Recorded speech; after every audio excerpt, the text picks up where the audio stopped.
pero señala un requisito adicional para el esposo, a donde le dice que tiene que comprobar la dependencia económica. Requisito que no señala para la mujer, porque para la mujer basta con que acredite que es la esposa y no hay mayor problema. Sin embargo, al hombre lo castiga un poquito más y dice que para que el hombre pueda obtener esa pensión que hablamos de viudez, necesita acreditar la dependencia económica. Y aquí estoy viendo a muchos que podrían solicitarla. ¿Sí? Entonces, si quieren, ya pueden irse preparando. No es requisito que demuestren la dependencia económica para que puedan acreditarse o tener derecho a la pensión de viudez. Ese es en cuanto a ese tipo de pensiones. Nada más señalar una cuestión aquí muy particular. Un día a mí me preguntaban, y esto también yo se los comento mucho, a mí me decían, ¿y si tiene 4 concubinas? ¿A quién le toca? Entonces, aquí hay que definir y hay que conceptualizar muy bien las cosas.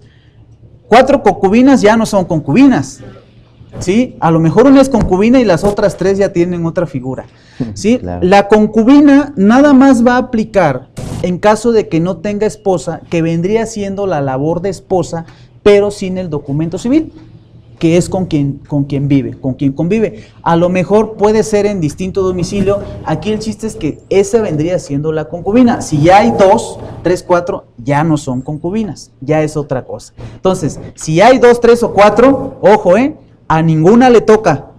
Así es que mejor hacen un acuerdo antes y a ver, se dividen el porcentaje y que nombran un representante legal, ¿no? Y que una sola vaya y pelee. O 4 concubinarios también, porque no igual, puede ser, ¿verdad? eso. Sí, igual también se puede dar. Muy poco, ¿no? Pero se puede dar. Entonces, eso es en cuanto a la pensión de viudez. Existe otra pensión para los familiares que es la pensión de orfandad. Y esta se asigna básicamente a los hijos del fallecido o del pensionado, sea él o sea ella. ¿En qué consiste esto? En una prestación en dinero que se va a otorgar a los hijos siempre y cuando cumplan determinada edad. En términos generales es hasta los 16 años. Puede ser que llegue hasta los 25 y le pueden seguir pagando la pensión siempre y cuando demuestre que está estudiando. Sí, pero hasta los 25, Ahorita yo ya conozco moda, muchos ¿verdad? Hijotes que ya tienen 35, dicen, es que no trabajo porque todavía sigo estudiando. No, hasta los 25. Si estás estudiando, tienes derecho a la pensión de orfandad hasta los 25, nada más. Vas a seguir a lo mejor estudiando la maestría, el doctorado, pues sí, pero ya lo haces con tus recursos, ¿no? Hasta los 25 te toca la pensión por orfandad. O en su defecto, puede ser que tengas más de 25. Tendrías derecho a la pensión de orfandad siempre y cuando tengas un certificado que dictamine que tienes incapacidad para trabajar. ¿Sí? No puedes trabajar, entonces eso mismo el Seguro Social lo certifica y entonces te dice, bueno, tienes derecho a seguir cobrando la pensión de orfandad, ya tienes 28, 30, 35 años, bueno, pero es derivado de tu incapacidad, no puedes trabajar. ¿De acuerdo? Bien, aquí también es muy importante señalar. Nosotros mencionábamos hace un rato de una pensión de viudez para la esposa o concubina. Y me decían, ¿y si tiene 4 concubinas? Bueno, ahí ninguna es concubina y a ninguna le toca.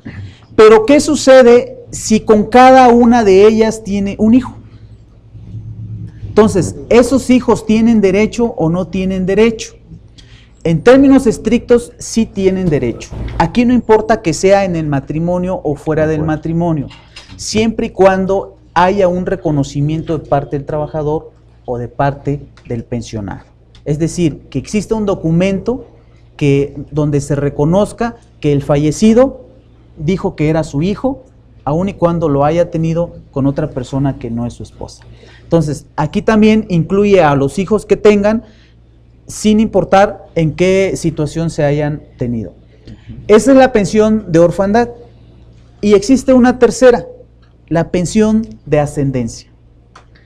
La pensión de ascendencia es la que se otorga a los padres del asegurado, sea uno, sean los dos, o del fallecido, del pensionado del fallecido, tanto él como ella, pero aquí hay una restricción particular. Primero, siempre y cuando no haya esposa, concubina e hijos con derecho a pensión, que no es lo mismo que hijos. ¿A qué voy? Yo les mencionaba hace un rato que la pensión de orfandad se va a otorgar a aquellos que tienen 16, sin importar si están estudiando o no, que se entiende que estarían estudiando, ¿no? O de 16 a 25 siempre y cuando se demuestre que están estudiando. Puede ser que hayan hijos de 17 años y ya no estén estudiando, entonces ya no hay hijo con derecho a la pensión.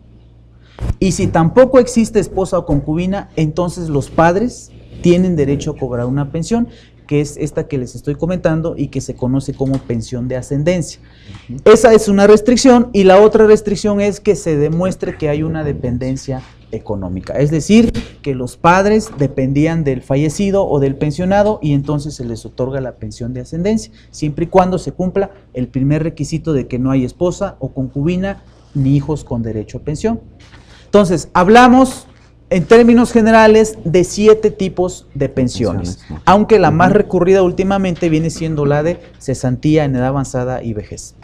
Hasta qué punto también es bueno comentar que nos decías el caso de una trabajadora que se accidenta en el transcurso de ir al trabajo, pero que por no asegurarla tenemos cierto riesgo, y creo que aquí vale la pena comentar el hecho de que la Ley Federal del Trabajo me establece todas estas obligaciones y que solamente cuando yo, patrón, estoy inscrito e inscribo a mis trabajadores ante el Seguro Social, opera la figura de que me subroga esas obligaciones, me da esos derechos y por ende pues ya estoy cubierto en cuanto a esas pensiones que desde la propia Ley Federal del Trabajo me las establece como tal. No sé si nos puedes ahondar un poquito así en es. ese sentido. La Ley Federal del Trabajo retoma un poco lo que señala la Constitución en el 123. Yo les mencionaba a ustedes 31 fracciones.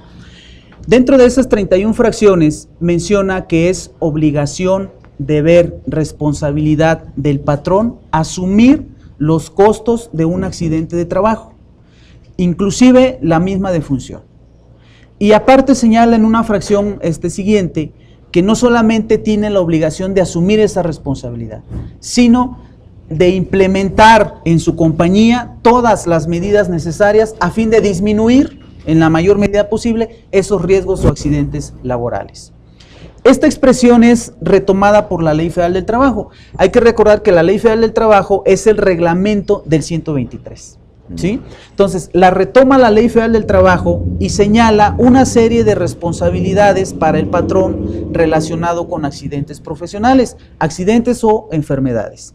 Y entonces ahí establece el pago de determinados días con carácter de indemnización, que tendría que hacerse cargo de los gastos, etcétera, etcétera.